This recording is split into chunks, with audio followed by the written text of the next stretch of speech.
કૃષ્ણ, જય માતાજી, હર હર મહાદેવ. પરી કિચન બ્લોગ્સમાં આપનું હાર્દિક સ્વાગત છે. ફ્રેન્ડ્સ, આજે મારા રસોડામાં હું બનાવવાની છું દહીં વડા. જે આપણે હોટલમાં ગયા હોય અને કેટલા મસ્ત મજાના દહીં વડા આપણને મળતા હોય છે, પોચા ને રૂ જેવા, હે ને? તો એવા દહીં વડા હું બનાવવાની છું. તો વિડીયો ફૂલ જોજો, અને નવા છે તો પ્લીઝ મારી ચેનલને સબસ્ક્રાઈબ, લાઇક અને શેર કરજો. અને ઉનાળાની સિઝનમાં દહીં વડા ખાવાની મજા જ કંઈક અલગ છે, સાચી વાત ને? અને મહેમાન આવ્યા હોય ત્યારે પણ તમે દહીં વડા બનાવી શકો છો. તો દહીં વડા બનાવવા માટે 2 વાડકી ભરીને અડદની દાળ સાફ કરીને લેવાની છે, અને 1 વાડકી ભરીને મગની મોગર દાળ એ પણ સાફ કરીને લેવાની છે. જો મગની મોગરની દાળની જગ્યાએ તમે ચોળાની દાળ લેવી હોય, ઘણા લોકો લેતા હોય છે, પણ મેં ઘરમાં જે દાળ પડી હતી એનો મેં ઉપયોગ કર્યો છે. તો 1 વાડકી આ મગની મોગર દાળ, પીળી દાળ એ લીધી છે. 2 દાળ મિક્સ કરીને 3 થી 4 પાણી નાખીને હાથના મદદથી એકદમ મસળીને અને વધારાનું પાણી આપણે કાઢી દેવાનું છે. એવી રીતે આ બીજું પાણી નાખીને એ પણ હું આવી રીતે ધોઈ દઈશ દાળને. જો દહીં વડા તમારે સવારે બનાવવા હોય તો તમે રાત્રે આવી રીતે પલાળવાના છે, અને જો સાંજે બનાવવા હોય તો તમે બપોરે પણ તમે 4 થી 5 કલાક પલાળી શકો છો.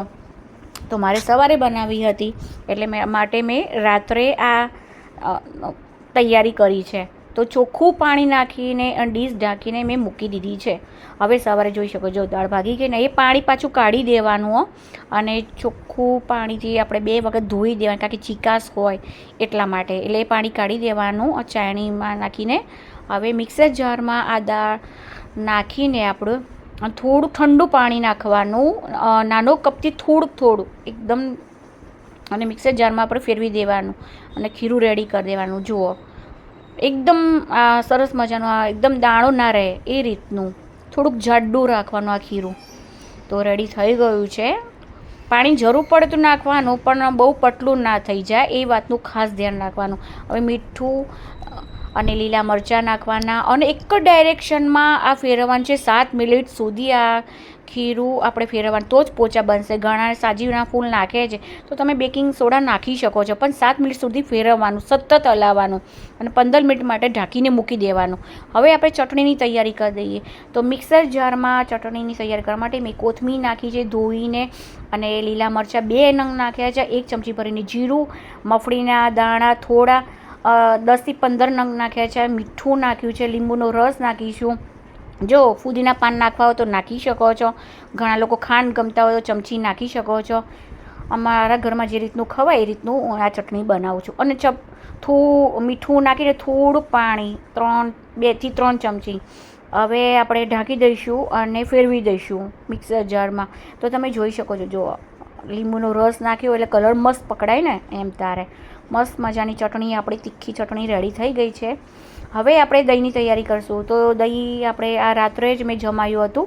જો બહારથી રેડીમેડ લાવ્યા હોય તો પણ વાંધો નથી. તો આ દહીંમાં થોડુંક આપણે 4 થી 5 ચમચી ખાંડ નાખીશું, થોડું મીઠું નાખીશું, અને એક તરફ આવી રીતે બેટરથી ફેરવી દઈશું આપણે, એટલે સ્મૂથ થઈ જશે. તમે જોઈ શકો છો. તો 2 થી 3 મિનિટ સુધી સતત ફેરવવાનું, અને પછી ફ્રીજમાં મૂકી દેવાનું દહીં. ઠંડુ દહીં મસ્ત લાગે. હવે આપણે ચટણીની તૈયારી કરશું. લાજવાબ ચટણી છે, બધા ફરસાણ હોય એમાં ચાલે. ઘણા લોકો આંબલીની પણ બનાવે, પણ આંબલી શરીર માટે સારી નહીં. હવે ગરમ પાણી લેવાનું, નાનો ગ્લાસ, એમાં જે લાજવાબ મસાલો જે આવે નાખવાનો, અને ઘટ થવા દેવાની. બસ આ રેડીમેડ જ આવે છે. હવે બંધ કરી દેવાની.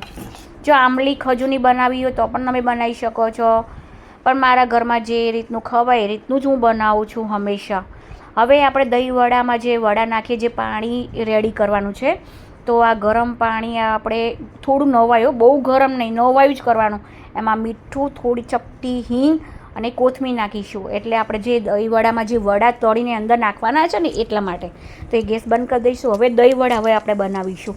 તો ગેસ ચાલુ કરીને મેં તેલ ગરમ કરવા મૂક્યું છે, અને દહીં વડા એકવાર બનાવવા માટે પહેલાં થોડી વાર ફીણી દેવાનું આ વડા, અને વડા ફીણીને એકદમ પછી આપણે વડા ઉતારવાના છે. વડામાં જો તમને મરચાં અને ના ગમતા હોય, જીરું ના ગમતું હોય તો તમે સ્કીપ કરી શકો છો, પણ મેં આમાં 2 લીલા મરચાં ઝીણા સમારેલા નાખ્યા છે, અને જીરું પણ નાખ્યું છે, મીઠું એ નાખ્યું છે વડામાં.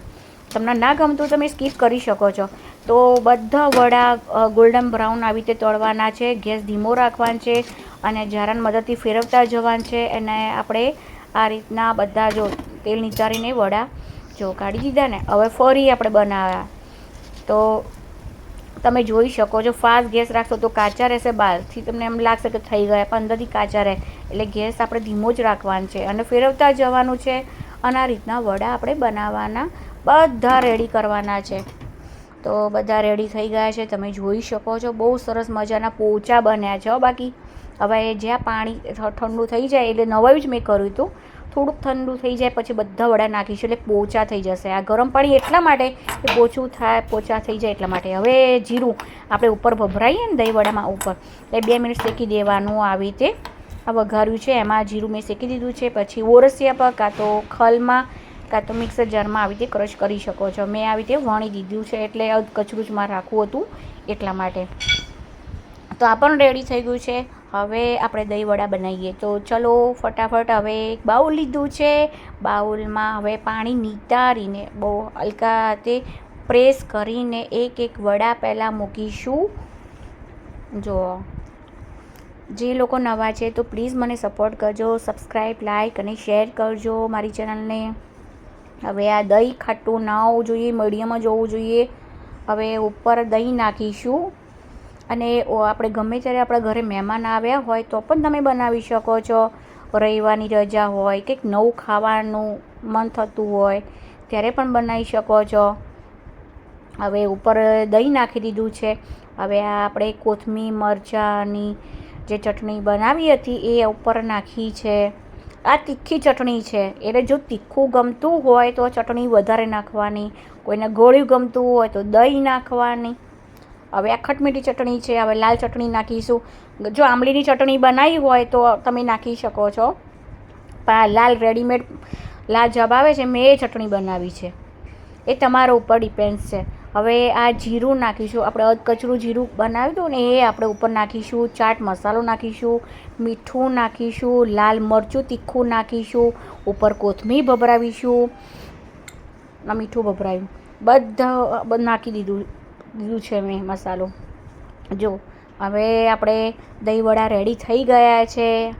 જુઓ મોઢામાં પાણી આવી ગયું ને તમારા લોકોને? આવી જ જાય. તો ચલો આપણું આ દહીં વડા રેડી થઈ ગયા છે. કોને પસંદ આવ્યા? જો પસંદ આવ્યા હોય જો હવે ખાઈએ. ચલો ચમચીથી ખાઈએ દહીં વડા. આવી જાઓ. ચલો લો લો લો હું તમને આપું છું દહીં વડા. કોને ખાવા છે? તો રેડી થઈ ગયા છે દહીં વડા. વિડીયો પસંદ આવે તો લાઈક કરજો, શેર કરજો. જય શ્રી કૃષ્ણ, જય માતાજી, ટેક કેર.